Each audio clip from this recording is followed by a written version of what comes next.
Hi hello welcome to our channel. మొన్నటి అయోధ్య రామాలయం ప్రారంభోత్సవం నాడు ముహూర్తానికి అయోధ్యకు వెళ్ళలేని వాళ్ళంతా ఇంట్లోనే తమ తమ ప్రాంతాల్లోనే పూజలు చేసుకున్నారు. అయితే అదే సమయానికి గల్ఫ్ దేశాల్లో కువైట్ దేశంలో కూడా భారతీయులు పూజలు చేసుకున్నారని చెప్పి వార్తలు వచ్చాయి.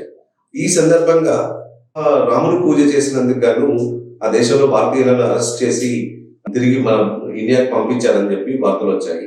ఈ విషయాలను వివరించి తెలుసుకోవడానికి మనతో సీనియర్ జర్నలిస్ట్ శ్రవణ్ కుమార్ గారు ఉన్నారు. శ్రవణ్ కుమార్, అయోధ్య రామాలయ ప్రారంభోత్సవం ముహూర్తానికి అందరూ కూడా తమ తమ ఇళ్లలో ఉండి భారతదేశంలో ఉన్న వాళ్ళందరూ పూజలు చేసుకున్నారు. అదే సమయానికి కువైట్ లో ఉన్న వాళ్ళు కూడా భారతీయులు కూడా పూజలు చేసుకున్నారు. అక్కడ పూజలు చేసుకున్నందుకు వాళ్ళని అరెస్ట్ చేశారని చెప్పి వార్తలు వచ్చాయి. దానికి గల కారణాలు ఏంటి? అసలు హిందువుల చిరకాల స్వప్నం సుమారు 500 సంవత్సరాల నుంచి పోరాటం, 77 యుద్ధాలు జరిగాయి, సుదీర్ఘ న్యాయ పోరాటం.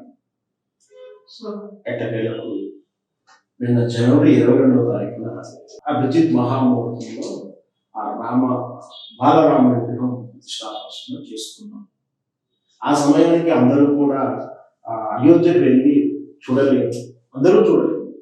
అలాంటి వాళ్ళకు మీ ఊర్లోనే ఉంటుంది, మీ ప్రాంతంలో ఉంటుంది, ఆ లైవ్ స్క్రీన్ల ద్వారా చూడండి అని ఒక ప్రేరణ ఇవ్వడం. దానికి రామ మందిరం దగ్గర పూజ చేయబడినటువంటి అక్షంతలు రామనామని చేయాలా చేయడం. ఆ సమయంలో మనందరం కూడా ఆ రామనామం జపం చేస్తూ ఆ రోజంతా రామకీర్తన చేస్తూ రాముడికి అంకితమని కూడా ఒక పిలుపు లాంటిది. తమకు తాముగా అందరూ కూడా వ్యక్తిగతంగా ఎవరు అంటే ఎవరి భగవంతులు తమకు తాము అందరూ కూడా స్వచ్ఛందంగా యావత్ ఆ శ్వేత హిమాచలం అంతా కూడా ఈ రామనామ జపంతో హిందుత్వం కాషాయ జెండాలు రెపరెపలాడుతూ రాముని విగ్రహ ప్రతిష్టాపనలో రామునికి సేవ చేస్తున్నారు. కేవలం ఈ దేశంలోనే కాకుండా ఇతర దేశాలు ఎక్కడున్నా కూడా ఈ ప్రేరణ తీసుకున్నారు. వాస్తవం హిందూ అయిన ప్రతి వాళ్ళు మ్యాక్సిమం తీసుకున్నారు. వ్యక్తిగతంగా మోడీ అయిన దేశం, వ్యక్తిగతంగా బీజేపీ పార్టీ కాకుండా బీజేపీ పార్టీ అయినా ఎవరు కూడా ఏమీ చూడకుండా కేవలం రాముడు, హిందుత్వము, భక్తి, దేవుడు, దేవత్వం అందరూ పూజ చేస్తున్నారు. అలాగే కువైట్ లో ఉన్న కూడా చేస్తున్నారు. యావత్ దేశాలు అన్ని దేశాలను చేస్తున్నారు.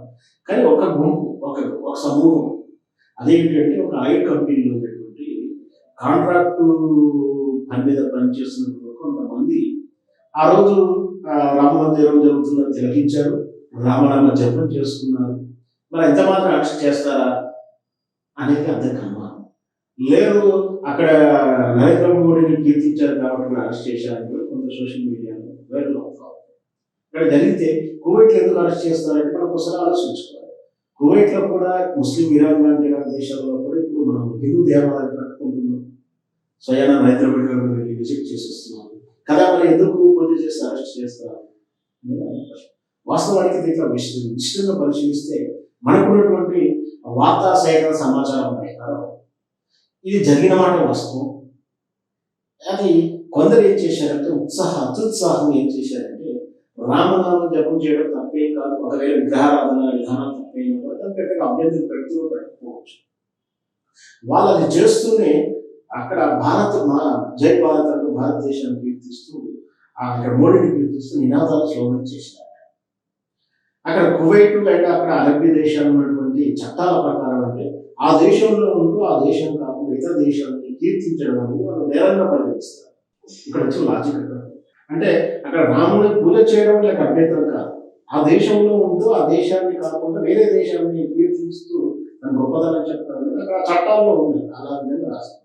ఈ చట్టాలని మరి వీళ్ళకి అవగాహన లేదు కానీ అనేశారు, అది వీడియో తీశారు, అది సోషల్ మీడియాలో వైరల్ అయింది, అది ప్రభుత్వ దృష్టికి వెళ్ళింది, అరెస్ట్ చేశారు. వెంటనే వీసా రద్దు చేసి ఇమీడియట్లీ అంటే చీకటి గృహలో బంధించకుండా విమానం ఎక్కేసి ఎంబసీకి పంపించాడు. ఎంబసీకి పంపించేశారని కూడా వార్త వస్తుంది. అంటే ఒక రకంగా మంచి, అంటే కొన్ని సందర్భాలు ఏంటంటే బంధించేస్తే ఇక దానికి విచారణ ఇదంతా కూడా చట్టాలు. కానీ ఇక్కడ మన అదృష్టం అదే రాముని కృప కలిగిందో అని చెప్పవచ్చు. వాళ్ళకి దేశం నుంచి వెళ్ళిపోయబడ్డారు. కేసు అయితే ఉంది, అరెస్ట్ అయ్యారంటే అక్కడ ఎమ్మటి అరెస్ట్ ఎమ్మటి పంపించారంటే కారాగారానికి తరలేదు ఆ విషయంలో భావించారు. మన దేశానికి రిటర్న్ పంపించారు. కాకపోతే ఆర్థికంగా అంటే అప్పులు చేసి వెళ్ళుంటారు కదా, మీరు అప్పులు చేసి వెళ్ళి అప్పు తీరకపోవచ్చు, అట్లాంటి కష్టాలు కూడా వచ్చాయి. కానీ వీళ్ళకు ఒక రకంగా రాముదయ వల్ల తీవ్రమైనటువంటి చట్టాలకు బలి కాలేదు. వాస్తవానికి చట్టం తిరగకపోవచ్చు కదా అని ఒక అనుమానం వస్తుంది. కానీ ఇక్కడ ఏ దేశ చట్టం అయినా ఆ దేశంలో అడుగు పెడుతున్నప్పుడు ఆ దేశ చట్టాలని అనుగుణంగా నా చట్టాలను గౌరవిస్తాను అంటూనే అడుగు పెడుతుంటారు. చట్టాలు తెలవకపోవడం అనేది మీ తప్పుదని, కానీ చట్టాలు తెలవదని చెప్పి నువ్వు చట్టాలకు వ్యతిరేకంగా పనిచేయకూడదని మన చట్టాలు తీవ్ర మన దేశం ఇతర దేశం ఎవరు వచ్చినా కూడా ఈ దేశంలో అడుగు పెడుతున్నాడు, ఈ చట్టాలని ఈ రాజ్యాన్ని అంగీకరిస్తున్నారు. ఈ చట్టాల అవగాహన కూడా మీ పొరపాటు కావచ్చు. చట్టాలకు అనుకూలంగా కాకపోతే వ్యతిరేకంగా పనిచేస్తే ఖచ్చితంగా శిక్ష అవుతుంది. ఈ పాలసీ అంతా కూడా ప్రపంచం అంతా అదే ఉంది. ఏ దేశంకి వెళ్ళినా ఆ దేశ చట్టాలను గౌరవించాల్సింది. తెలవకపోవడం అనేది నీ అజ్ఞానం కావచ్చు, నీ మిస్గైడ్ కావచ్చు, లేదా నీ అవగాహన లోపం కావచ్చు. అంత మాత్రమే చట్టం నీకు తెలవదని కన్సల్టేషన్ చేస్తారని అలాంటి మన చట్టంలో కొన్ని కన్సల్టేషన్ ఉండొచ్చు. మనం ఇంట్లో సులభతర చట్టాలు ఉంటాయి మన ఇండియాలో, సులభతరంగా ఉంటాయి. లాస్ట్ చివరికి సర్కమ్స్టెన్స్ చూసుకోవడం తీర్పులు ఉంటాయి. వేరే దేశాల్లో అలా ఉంది, కఠినతరంగా ఉంటాయి. సో చట్టం తెలవకపోవడం అనేది బహుశా వాళ్ళకి చేసిన తప్పే కావచ్చు. దానివల్ల వాళ్ళు బహిష్కరణకు గురయ్యారని చెప్పాలి, శిక్షకు గురయ్యారని చెప్పాలి, బహిష్కరణకు గురయ్యారని చెప్పాలి. బహుశా వీళ్ళు విచారణ అయితే కొనసాగిస్తాను కూడా ఆ దేశ ఎంబసీ నుంచి సమాచారం విచారించినప్పుడు కూడా ఇక వీళ్ళు దేశ బహిష్కరణ కాబట్టి పెద్ద ప్రమాదం ఏమి లేదు. రిటర్న్ వచ్చారు కాబట్టి ఇక్కడ పునరావాసం కల్పించడం కానీ ఇక్కడి నుంచి వాళ్ళు వెళ్ళేటప్పుడు చేసిన అప్పులు తాలూకు ఆర్థిక భారాలు ఉంటాయి. వాటికి మరి ఈ విదేశాంగ మంత్రి కానీ ప్రభుత్వం కానీ ఎలాంటి సహాయం చేస్తుందో కరెక్ట్ శ్రవణ్ కుమార్ గారు. ఇప్పుడు ఎట్లా ఉంటుందంటే మన ఇంట్లో మనకు స్వేచ్ఛ ఉంటుంది కానీ వేరే వాళ్ళ ఇంట్లో స్వేచ్ఛ ఉండదు కదా. పౌరులు బయట దేశాలకు వెళ్ళే పౌరులు కొద్దిగా అవగాహన పెంచుకోవాల్సి ఉంటుంది. ఇక్కడ ఒక గ్రామ ప్రజల పూజ ఏదో చేసి ఉంటుంది బహుశా అంత పెద్ద శిక్ష పడకపోవచ్చు. ఎందుకంటే ఈ రోజు గతంలో చాలా స్ట్రిక్ట్ గా ఉన్నాయి. ఏంటంటే ముస్లిమ్స్ విగ్రహారాధన నిషేధం. నువ్వు దేవుడికి కీర్తించినా విగ్రహాన్ని కీర్తించడం పెద్ద నేరంగా పరిగణిస్తారు. సో ఆ ముస్లిం విధానం ముస్లిం దేశాల చట్టాలు తీరు అలాగే ఉంటుంది. కీర్తించిన బహుశా మనది ఎలా ఉండేదో దాంతో పాటు ఆ దేశాన్ని కాకుండా ఆ దేశంలో మన దేశాన్ని వాళ్ళ అభ్యంతరకరమైనటువంటి విధానం వాళ్ళ ఆ విధంగా చేసుకునే చట్టం మనది చేయలేదు. దానివల్ల అది వేరే వాళ్ళతో చర్య కోరుకున్నది. అదే వాళ్ళు వీడియో తీసుకొని పోస్ట్ చేయకుండా ఉంటే బహుశా ప్రభుత్వం దృష్టి కూడా రాదు కాబట్టి వాళ్ళు సేవ్ అయ్యేవాళ్ళు. సో ఇక్కడ మనం వీడియో చేస్తున్నప్పుడు ఇట్లా వైరల్ చేస్తున్న విషయాల్లో కొన్ని విషయాలు మనం ఎంత పొరపాటు చేసినా కూడా తెలుసుకొని ఏవి వైరల్ చేసుకోవాలి, ఏవి పోస్ట్ చేయాలి, ఏమి పోస్ట్ చేయదు. మీరు అన్నట్టు మన ఇంట్లో కూడా స్వేచ్ఛ ఉండొచ్చు, లేదు వేరే దగ్గరికి వెళ్ళినప్పుడు మనం ఎట్లా కొంచెం క్యాల్కులేటెడ్గా ఉండాలి అనేది ఇలాంటి సంఘటనతో మనం ఒకసారి గుర్తు తెచ్చుకోవచ్చు. చాలా ధన్యవాదాలు సార్.